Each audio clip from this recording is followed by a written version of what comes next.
welcome to the KC and PC Fantasy Football Podcast. It's me again, KC, and he's PC, and this is week 5 of the fantasy football season, and I just wanted to start off the program by talking about days of the week. So every week, I'm looking at my players' schedules and silently cursing or praising the fantasy gods, because in my mind, the date and time of every player's game means something. First off, Thursday nights, gets the football week going, and I'm never really sure whether to say yay or boo to a Thursday night game. A hot or slow start will definitely affect my mood the rest of the week, and it could potentially make me start more conservative or high-ceiling players. Wait a minute. Don't forget about Taco Tuesdays. If your players indulge in too much Mexican food, when game day rolls around, they could still be grunting out Montezuma's beef and being revenge and not be able to dial it up. That was a both taco joke, and the dial-up joke rolled into one and baked until golden brown. Yum, I guess? Okay, next up are a couple of weird game times. The rare Saturday game and Sunday morning London game. Both are kind of off-putting. Saturdays are for college football, not the pros, and Sunday mornings are for Communion's bread and wine, not London's fish and chips.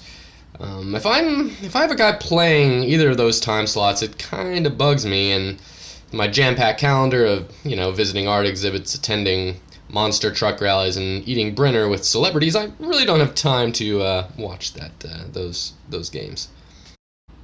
I actually like the London games. It's the perfect excuse to start drinking early and just let one hangover seep into the next. And there's nothing better than a beer in hand on Sunday morning. Can I get an amen? I'll take no part in your blasphemy. The rest of the Sunday slate, I don't really think too much about. I enjoy having a guy or two on Sunday night, but really other than that, it's just business as usual. Now, having a stud on Monday night, that is what dreams are made of. It gives you hope, lets you dream, and it allows you one more day of wishing for miracles. Or one more day to dread if you're playing against the dude with hope. Indeed. So there you go. Thursday to Monday. Every game time has a different feel to it.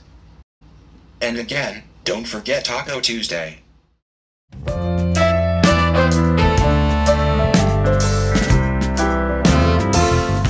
We just wanted to take a moment to thank one of our sponsors, Pasture Prime. Do you drink milk? Are you over the age of 30? Pasture Prime is a new milk substitute engineered with you specifically in mind. Extracted from wild water buffalo, which ironically produce milk, then heated until it's lukewarm. Pasture Prime is bursting with everything your aging body needs, like calcium and stuff. I drink it, PC drinks it, and anyone who wants to slow their rapid physical decline or delay their inevitable death should drink Pasture Prime too. How does it taste, you ask? Well, just imagine what the crisp, cool waters of the Fountain of Youth might taste like. It's the exact opposite of that. Not great. Lots of grassy undertones. Pasture Prime is not intended for those under 30 years of age. May cause loss of hope, increased nostalgia, and severe diarrhea.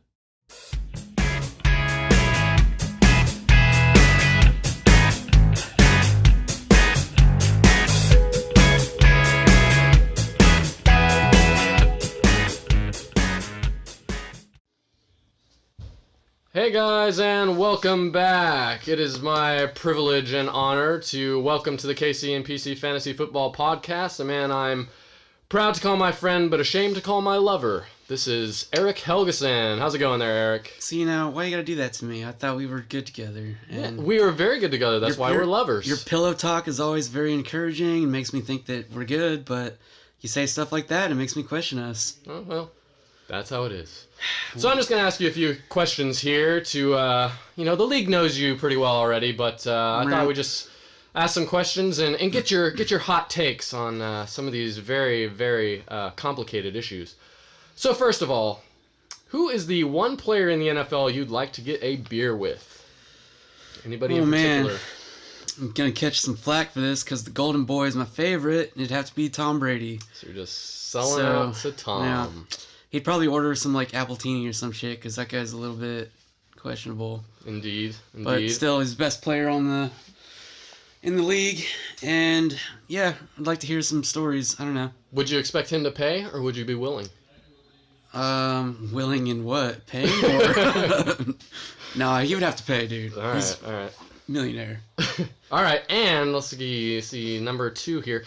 If you were the inventor of a kid's toy called the bubble screen, what would the toy look like or do you think? The bubble screen. I think it would probably be a remote control miniature Darren Sproles. Ooh, interesting. Just kind of run around everywhere and take them on the sidewalk. Maybe like a bobblehead version that just has like little legs that run.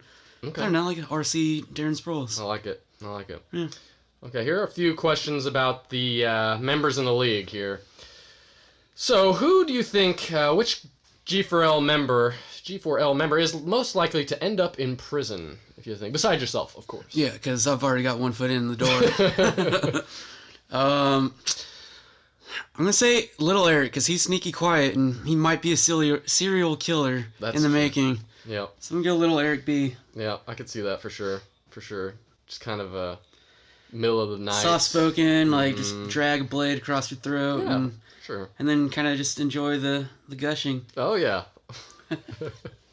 And which member is most likely to win the lottery but lose the ticket? Vassal. Okay, moving on. That was an easy one. To give away all his worldly possessions. Ross, because he's the kind of guy that wants to live in like one of those tiny houses. You can just move to a park and live there for a year. I can see it. So Ross would definitely just go the hobo route and just give away everything and go do whatever he does. I can see that. Okay, and what are your predictions for the Cowboys this year? What's the win-loss record and playoffs? No, what are you thinking? Before the Travis Frederick AIDS whatever that he got, probably would have said 11-5, 10-6, but I don't know about the I can't remember the fill-in name, but I'd probably put him at like 8-8 and maybe 9-7 max.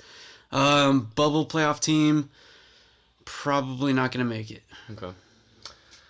Would you be more or less likely to watch a football game in which every player on the field is either concussed the entire game or suffering from CTE?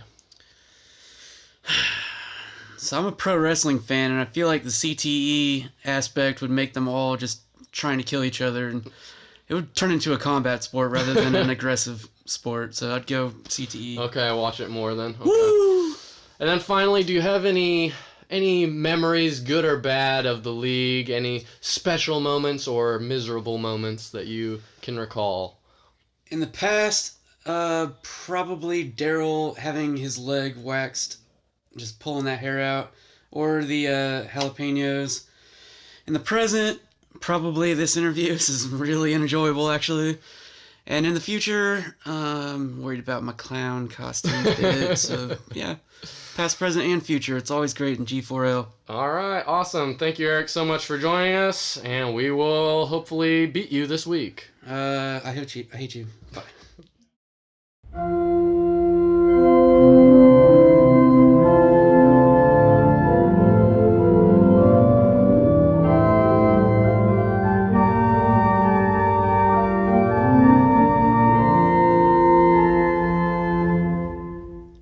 And now, a short sermon from Reverend John Kleeshay.